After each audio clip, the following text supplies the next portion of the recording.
O procedimento se inicia com uma incisão lateral, que é entre o abdutor longo e o extensor longo do polegar. Aqui a gente palpa o estiloide radial e a base do metacarpo, então é uma incisão entre esses dois ossos. A gente faz incisão um pouco mais para o estiloide, porque nós vamos fazer a incisão e a abertura do primeiro túnel extensor.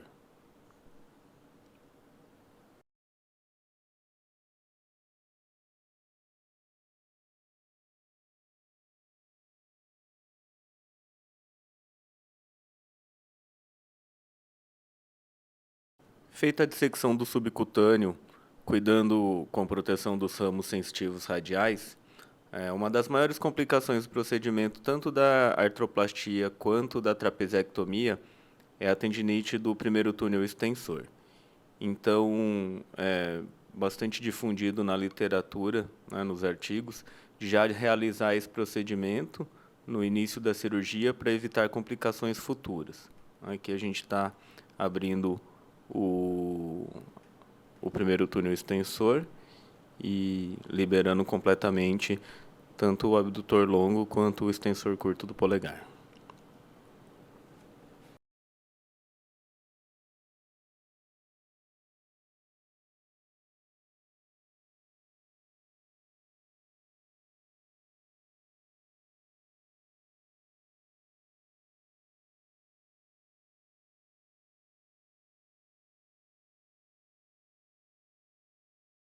Partindo então para a capsulotomia, a gente tem que cuidar com o ramo da artéria radial, que geralmente atravessa o campo cirúrgico, né?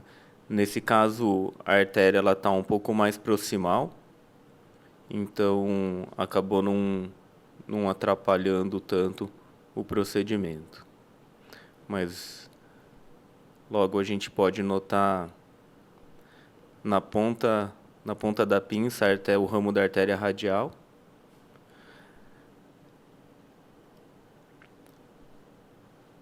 Para localizar a articulação, então, a gente usa uma agulha, né? Isso melhora a precisão do procedimento, tá? E a capsulotomia vai ser feita, então, em um L invertido. O lado do L, ele está justaposto, né? A lateral, a borda do tendão abdutor longo, e a base do L está sobre o metacarpo, em torno aí de 2 a 3 milímetros distal da linha articular. Vocês podem notar o L invertido. E então partimos para a capsulotomia.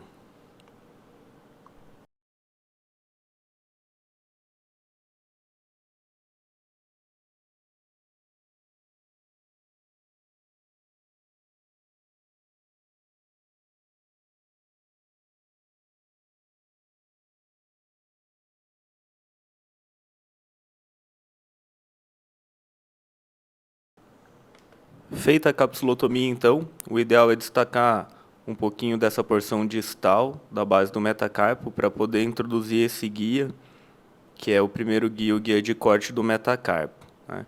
Nós vamos ressecar cerca de 5 milímetros da base do metacarpo. Cuidar bastante para que esse corte seja o mais perpendicular possível com relação ao metacarpo.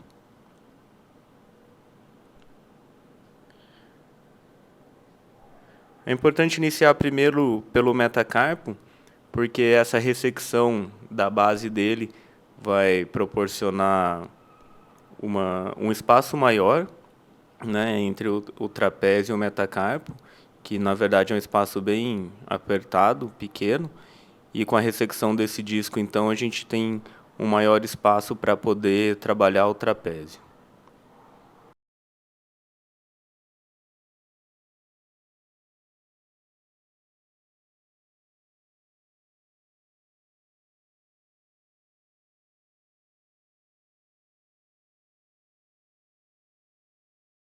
Precisa se ressecar todos os osteófitos do trapézio, manter uma superfície bem limpa, tá? Mas sem agredir a cortical do trapézio.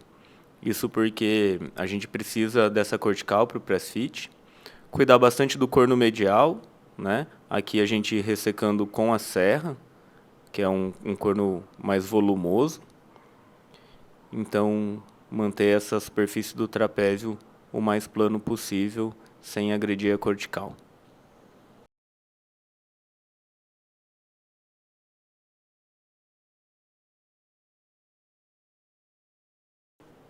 Agora, usando o iniciador do metacarpo, o importante nessa hora é traçar uma linha coronal no centro do meta e introduzir entre a linha média para cima, né, do meio para a dorsal. Depois disso, nós vamos iniciar com as fresas. A fresa é triangular, então lembrar sempre de usar a base do triângulo orientado para a dorsal no metacarpo, né? Essa fresa ela deve ser introduzida entre 1 a 2 milímetros além do corte feito na base do metacarpo. Então, a gente deve bater essa fresa até alcançar essa medida de 2 milímetros além do corte.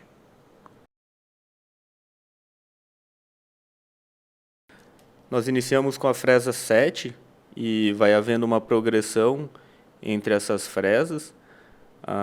Nós temos desde a fresa 7, 8, 9 e até a fresa 10. Né? Lembrar sempre do parâmetro que é introduzir a fresa até 2 milímetros além do corte. No momento, nós passamos da fresa 7 para a fresa 8.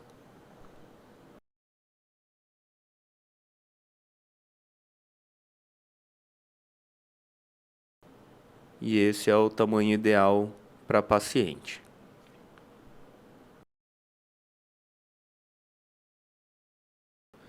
Terminada a fresagem, nós vamos colocar a prótese de prova do metacarpo, né, no tamanho 8, que é uma prova temporária. Introduzir então aquele parâmetro de 2 milímetros além do corte do metacarpo. Depois disso, nós vamos trabalhar o trapézio.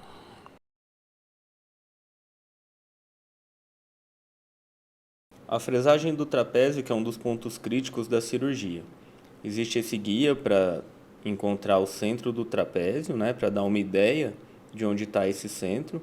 Então, o que nós fazemos é utilizar o guia e marcar com um fio de Kirchner, onde provavelmente é o centro do trapézio.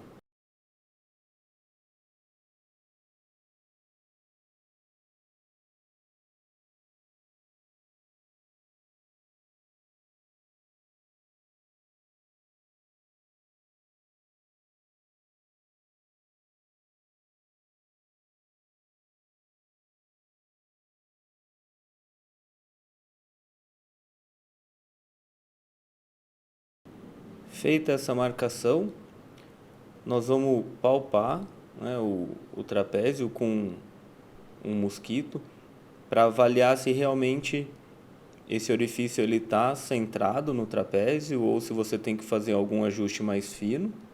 Tá?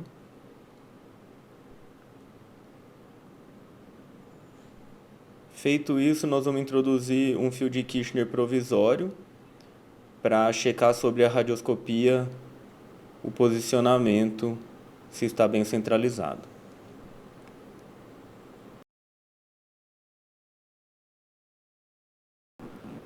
Localizado então o ponto de início, existe essa alavanca que ajuda a expor o trapézio. Nós vamos iniciar com a broca, que está presente no jogo de instrumental, e fazer o orifício inicial do trapézio.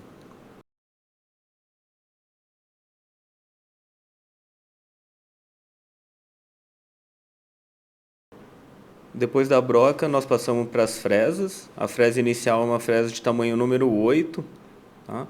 Porém, a cúpula número 8 ela não está disponível no mercado brasileiro. Importante introduzir toda a fresa, além da cortical do trapézio, né? Agora nós passamos para a fresa número 9 e o procedimento é o mesmo, né? Fresar até introduzir ela toda, além da cortical do trapézio. Terminada a fresagem, nós vamos inserir a prova da cúpula do trapézio, né? Ela tem que entrar com uma pressão e se manter no lugar só com o press fit proporcionado pela fresagem do osso e o tamanho da cúpula.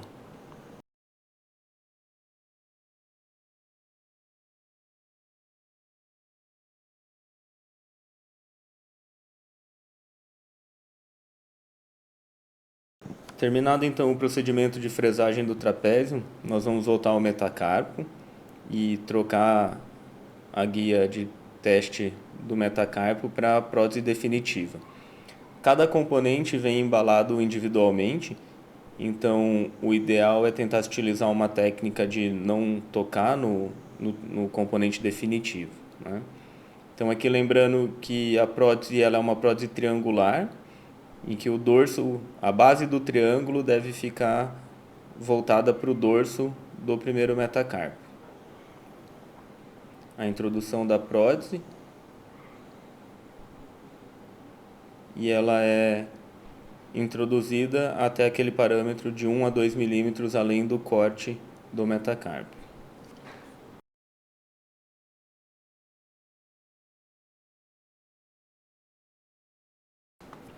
Passando para a cúpula do trapézio, ela tem um instrumental específico para poder introduzir e bater para fixação com press fit.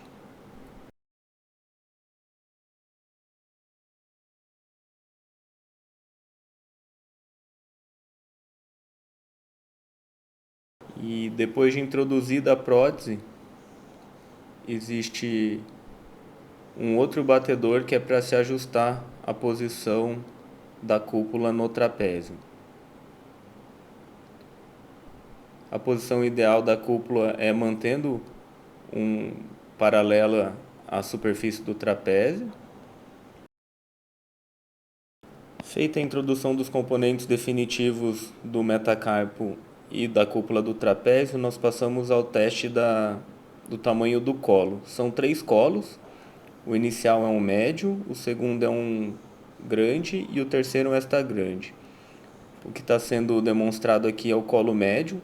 Então você tem que testar a pistonagem, né? Ela tem que pistonar, porém não ocorrer a luxação do componente. Após o teste de pistonagem, nós vamos testar a mobilidade do dedo, se ele consegue fazer a pinça com o quinto, né, que seria a oposição mais longa, se não existe nenhuma luxação ou impacto durante esse processo. No caso foi escolhida o colo M, né, o colo médio, nem foi testado um colo maior porque não seria possível a redução. Novamente a técnica de não se encostar no componente definitivo, né, somente com o instrumental. Você vai introduzir o colo na prótese do metacarpo, fazer uma impacção com o batedor.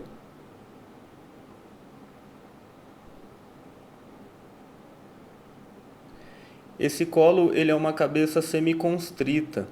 Você pode perceber no vídeo na hora da redução que ele faz como se fosse um clique, ele tem um encaixe na cúpula, o que diminui o processo ou a ocorrência de luxação precoce, né, durante a fase de cicatrização do paciente, né? Então, alguns estudos demonstram uma melhor performance nessa fase inicial, menos casos de luxação da prótese, justamente por conta dessa semiconstrição da cabeça. Então, introduzida o colo definitivo, você vai novamente testar a mobilidade do dedo, a oponência, perceber se não existe nenhum impacto ou luxação da prótese. O fechamento da ferida é feito por planos e, se possível, fazer uma dorsalização do tendão abdutor longo do polegar, o que ajuda a estender um pouco mais a articulação trapézio metacarpiana, dando um pouco mais de estabilidade aos componentes. No pós-operatório, nós mantemos uma tala bloqueando o polegar na primeira semana. Esse curativo da primeira semana ele é trocado no primeiro retorno e depois pode ser trocado por uma órtese removível que é mantida até completar 4 semanas de pós-operatório. Depois dessas 4 semanas são iniciado então a terapia da mão ou a fisioterapia.